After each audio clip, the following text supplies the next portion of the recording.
स्वागत है आप सभी का फिर से एक नए वीडियो में। आज हम पढ़ने वाले हैं बोर्ड मास रूल्स के बारे में। तो बोर्ड मास रूल्स में किस प्रकार से हल करते हैं क्वेश्चन को, यह सीखने वाले हैं आज के इस वीडियो में।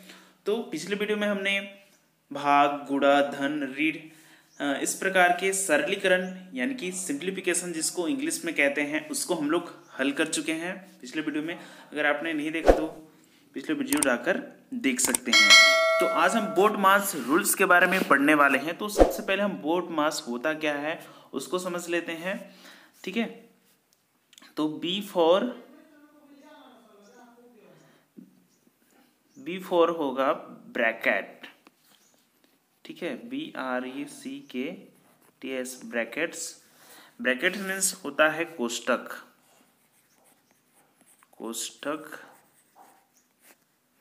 और ये छोटा कोष्टक होता है। इस प्रकार से ये छोटा कोष्टक रहेगा। और O फॉर ऑफ, और ऑफ का अर्थ होगा का। D फॉर डिवीजन, DIVISION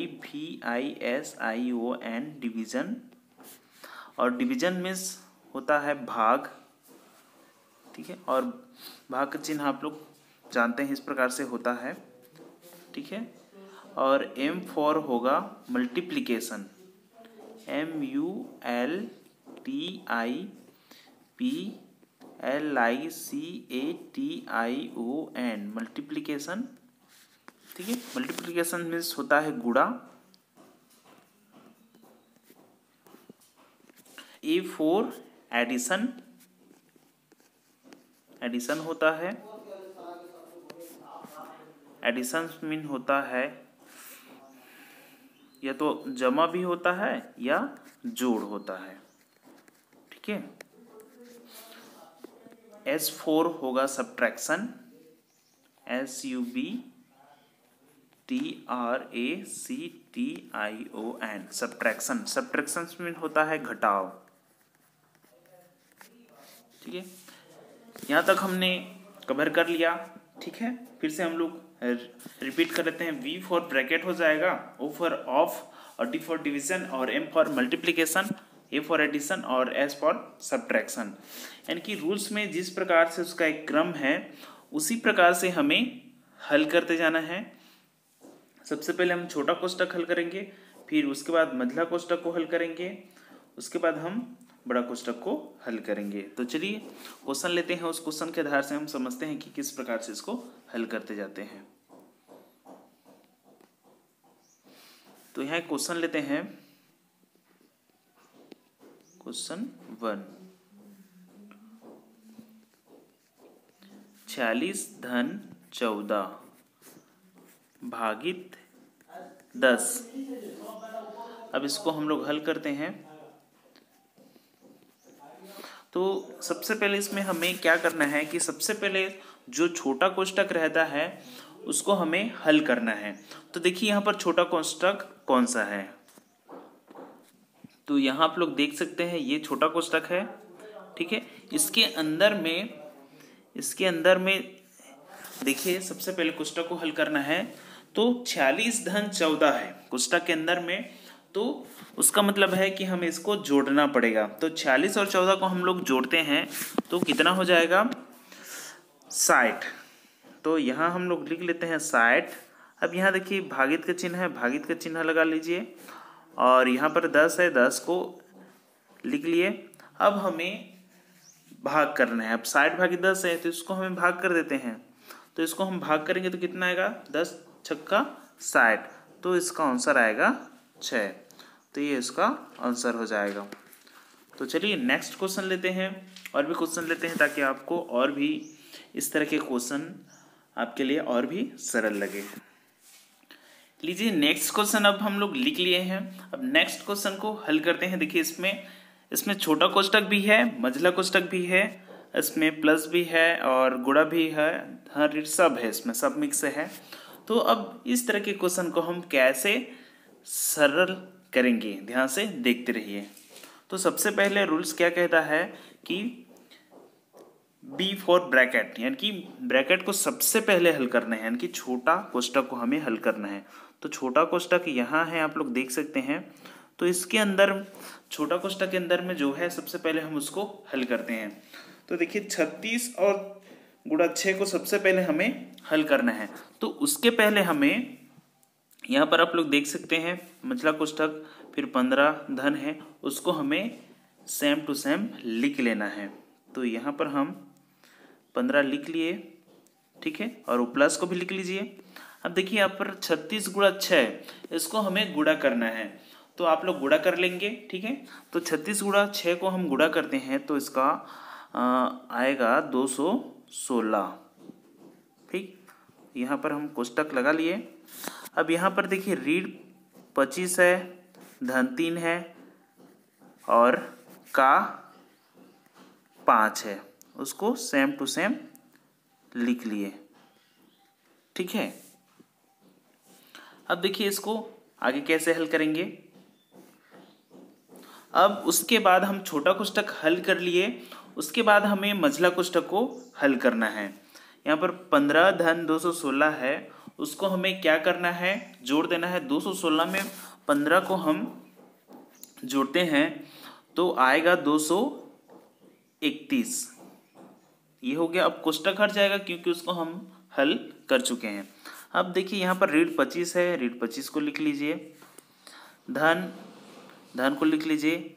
अब देखिए धन 25 हो गया, धन हो गया। अब 3 का 5, अब देखिए बीच में का है, का अर्थ क्या होता है, गुणा, का अर्थ गुणा होता है, तो हम 3 गुणा 5 लिख लेंगे, ठीक है। अब इसको आगे हल करते हैं। अब उसके बाद रूल्स कहता है के बाद हम क्या करेंगे, गुणा करेंगे, ठीक है। यहाँ आप लोग देखिए सबसे पहले हम लोग गुणा कर लेंगे, इसका गुणा करेंगे और जितना आएगा उसको हम 231 के साथ में जोड़ देंगे। तो चलिए गुणा करते हैं सबसे पहले। तो यहाँ पर 231 ऋण 25, ठीक है, धन लिख लिए। अब 5 कितना हो जाएगा, 15, ये हो गया। अब इसको आगे हल करते हैं। तो 231 में हम क्या करेंगे, 15 को जोड़ देंगे, ठीक है। तो 231 में 15 को जोड़ेंगे तो कितना हो जाएगा, 246। अब ऋण कितना बचा, 25, को लिख लीजिए। अब इसको हम घटाएंगे, 246 में हम 25 घटाएंगे तो कितना बचेगा, 221 बचेगा, 221। तो ये है इसका आंसर। क्वेश्चन 3 लेते हैं, तीसरा क्वेश्चन हल करते हैं। देखिए मंझला कोष्टक दिया है 57 ऋण और छोटा कोष्टक के अंदर में दिया है 11 धन 2, कोष्टक बंद, फिर मंझला कोष्टक, फिर गुणा 2 है। तो अब इस क्वेश्चन को हम हल करते हैं। तो याद रखिएगा सबसे पहले हम छोटा कोष्टक को हल करेंगे सबसे पहले। तो यहाँ पर आप लोग देखिए सबसे छोटा कोष्टक यहाँ पर है, तो बाकी को सेम टू सेम आपको लिख लेना है, केवल वही पर हमें हल करना है। तो ये हम लोग लिख लिए 57 माइनस, अब 11 और 2 को जोड़ने से कितना आ जाएगा, 13, ठीक है। तो यहाँ 13 लिख लिए।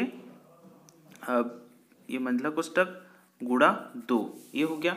अब उसके बाद हम छोटा कोष्टक हल कर लिया, अब मंझला कोष्टक को हल करेंगे।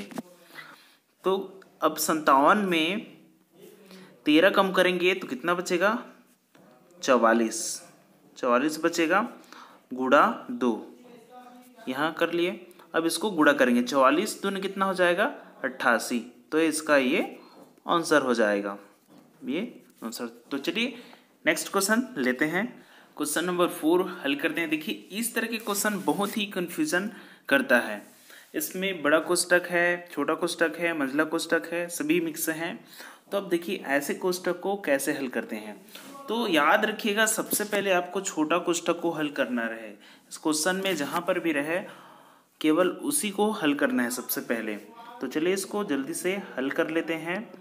तो देखिए यहाँ पर बड़ा कोष्टक है, फिर 100 ऋण, मंझला कोष्टक 90 ऋण। अब देखिए यहाँ पर छोटा कोष्टक आ गया, 20 गुणा 3, तो इसको हमें हल करना है। तो 20 तिया कितना होता है 60, तो 20 तिया 60, ठीक है, हल हो गया।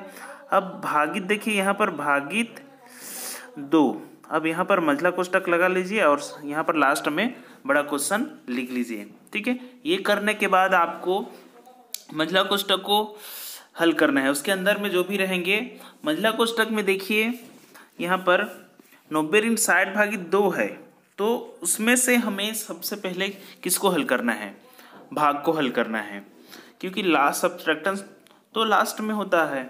तो बाकी सबको सेम टू सेम लिख लेना है। तो यहाँ लिख लेते हैं 100 ऋण, अब देखिए यहाँ पर मंझला कोष्टक को लगाएंगे अभी 90 ऋण, अब 60 में से 2 को भाग कर दीजिए। तो 60 में हम 2 से भाग करेंगे तो कितना बचेगा 30 बचेगा। तो यहाँ हम 30 लिख लेते हैं। अभी मंझला कोष्टक लगा लेते हैं और ये बड़ा कोष्टक लगा लेते हैं। अब इसके बाद हमें हल करना है, ठीक है। बड़ा कोष्टक लगाइए 100 ऋण, अब देखिए 90 में से हम 30, अब मंझला कोष्टक को फिर से हल करेंगे तो 90 में से हम 30 को हम घटाएंगे तो कितना बचेगा 60 बचेगा। तो यहाँ हम 60 लिख लेते हैं और ये बड़ा कोष्टक, अब मंझला कोष्टक हट गया। अब लास्ट में बचा बड़ा कोष्टक, अब इसको हल करते हैं। तो 100 में हम 60 कम करेंगे, घटा देंगे तो कितना बचेगा 40 बचेगा। तो यहाँ हम 40 नोट कर लेते हैं और ये उसका आंसर है।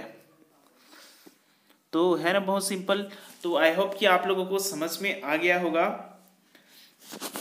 कि किस प्रकार से बोर्ड मास को हल किया जाता है। तो चलिए मिलते हैं नेक्स्ट वीडियो पर, तब तक के लिए अपना ख्याल रखिएगा।